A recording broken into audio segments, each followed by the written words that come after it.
안녕하십니까. 고려대학교 윤성식 교수입니다. 오늘은 코로나19, 기후변화, 환경파괴 등 자연재앙에 대해 말씀드리겠습니다.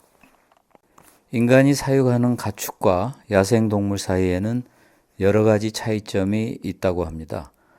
가축은 야생동물에 비해 인체에 해로운 기생충이나 바이러스가 훨씬 작습니다. 인간은 오랜 기간 동안 가축을 기르고 먹으면서 기생충이나 바이러스에 대한 일종의 방어 장치가 갖추어졌기 때문입니다.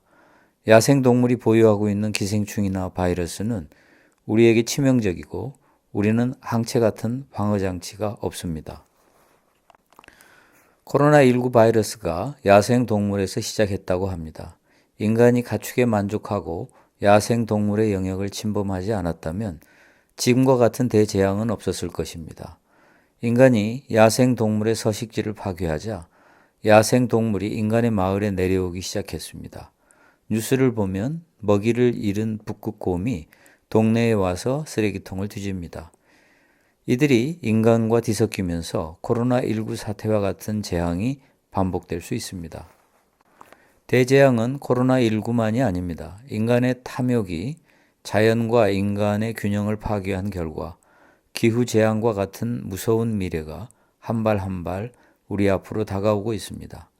남극의 빙하가 녹는 사진을 보면 공포감이 생깁니다.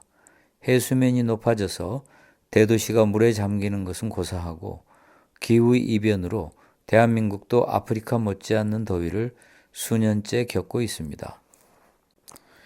인간이 생선이나 가축을 통해 먹는 미세 플라스틱이 상당합니다. 일주일에 신용카드 한 장 분량이라고 하니 매우 끔찍합니다.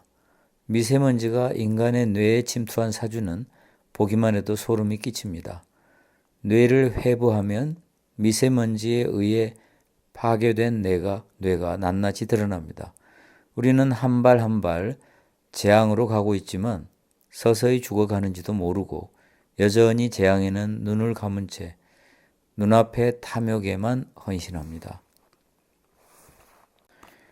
파리 기후협약을 유일하게 탈퇴한 국가가 어디인지 아십니까? 미국입니다.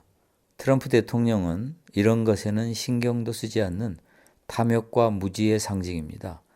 백인 노동자의 열렬한 지지를 받는 트럼프의 행위는 유권자가 얼마나 어리석은지 증명해주는 징표입니다. 그는 어리석기에 인류의 미래를 위협합니다. 눈앞의 탐욕에만 눈이 어둡기 때문에 미래의 인간의 탐욕이 설 자리도 없습니다.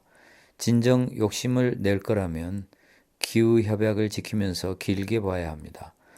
눈앞의 탐욕만 채우고 기나긴 미래의 탐욕을 포기하는 것보다는 눈앞의 탐욕은 절제하고 기나긴 미래에도 탐욕을 이어가는 게 더 좋지 않을까요? 이러한 재앙은 우리가 후세에 맞이해야 할 재앙이 아니라 우리가 생전에 겪는 현실적인 우리에게 닥친 재앙입니다. 우리는 무엇을 해야 할까요? 인간 개개인의 노력으로 기후이변, 환경 파괴 등에 대처하기 어렵습니다. 다른 사람이 참여하지 않는데 외로운 일을 하기란 쉽지 않습니다. 하지만 정부가 주도하면 이야기가 달라집니다. 어떤 한 정부만 노력해서는 지구촌 전체에 영향을 미치는 기후이변과 환경 파괴에 대처하기 어렵습니다. 지구의 모든 국가가 합심해야 합니다. 그 대표적 사례가 파리 기후협약입니다.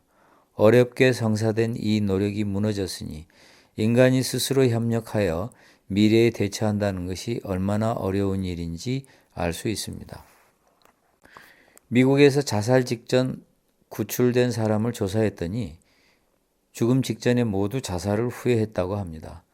인간이 재앙에 직면해서 살기 위해 노력하지 않고 운명으로 받아들이겠다는 소극적 자세는 막상 죽음을 앞두고서는 아무 소용이 없을지도 모릅니다.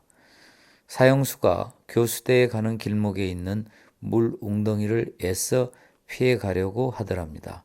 인간은 몇 분 뒤에 닥칠 죽음을 앞두고도 물 웅덩이에 신발 젖는 것조차 피하려고 합니다. 막상 재앙이 닥쳤을 때 담담하게 죽음을 맞이할 수 있는 사람이 얼마나 될까요? 아주 높은 경지에 도달한 철학자만이 가능한 일입니다. 인간은 아주 소수만 제외하고는 재앙 앞에서 단 며칠이라도 더 살 수 있으면 무슨 짓이라도 할 존재입니다. 그러니 정부와 국제 질서가 재앙에 충분히 대비하는 것 같지 않다면 개개인이 대비책을 찾는 게 좋겠지요. 군대 생활을 해본 사람은 1박 2일 휴가가 얼마나 소중한지 경험했을 것입니다. 재앙 앞에서 하루만이라도 사랑하는 사람과 더 보낼 수 있다면 보석과 같은 하루가 될 것입니다. 그렇다고 주먹구구식으로 집에 식량을 비축하고 지하에 벙커를 건축하는 것보다는 비용과 효과 면에서 어떤 방식이 가장 좋을지 과학적인 연구가 필요합니다. 이러한 연구를 개인적 차원에서 하기는 어렵고 결국 정부가 주도적으로 나서지 않으면 학계의 연구도 미진할 것입니다. 우리 개개인이 할 수 있는 일이 얼마나 있겠습니까? 결국 답은 돌고 돌아 정부와 국제 질서로 귀착됩니다. 재앙을 운명으로 받아들이는 것은 인간적이지 않고 극소수에게만 해당되는 일입니다. 그렇다고 식량을 비축하고 지하에 벙커를 건설하는 일은 부자에게만 가능한 일이고 이게 얼마나 효과가 있을지도 의문입니다. 아무리 어려워도 개인이 정치적 과정을 통해 정부가 주도적으로 재앙에 대비하도록 하는 것이 가장 현실적인 방안입니다. 아주 작은 일에도 국민은 분노하고 정치인을 투표해서 응징합니다. 우리가 재앙에 대해 정치인에게 강한 대비책을 요구하면 당선되고 싶은 욕심에 정치인은 움직입니다. 어렵더라도 트럼프 같은 미국이 횡포를 부려도 여러 나라들이 합심하여 국제적인 재앙 대비책을 마련해야 합니다. 정치가 밥 먹여주느냐고 하지만 정치가 밥 먹여주고 우리의 생명을 구제할 수도 있습니다. 모두 죽일 놈의 정치인이라고 비난하고 정치에 혐오하지만 정치야말로 세상을 가장 빨리 효과적으로 변화시킬 수 있습니다. 정치의 긍정적 에너지를 국민이 잘 활용할 수 있어야 현명한 국민입니다. 인간의 역사를 보면 기후이변, 환경 파괴 같은 재앙은 결코 예방적 차원에서 대처하기 어렵습니다. 인간은 어리석기에 재앙이 닥쳐서 피눈물 나는 비극을 겪어야 겨우 대처를 시작합니다. 여러 가지 재앙이 우리를 기다리고 있습니다. 하나씩 재앙이 우리를 엄습할 것입니다. 현명한 국민은 조금 더 일찍 깨어납니다. 어리석을수록 늦게 깨닫습니다. 코로나19로 대한민국은 국제적으로 인정받는 국가가 되었습니다. 아시아에서는 단연코 우리 국민의 정치 수준이 제일 높지만 전 세계에서도 선진국을 제치고 가장 높았으면 하는 소망을 가져봅니다. 코로나19 같은 자연재앙이 계속 우리를 기다리고 있습니다. 해답은 정치입니다. 우리 모두 적극적으로 정치적이 됩시다. 국민이 정치적일수록 정치는 정치인들만의 리그가 아닌 국민의 리그가 됩니다. 저는 고려대학교 윤성식 교수입니다. 구독해 주셔서 감사합니다.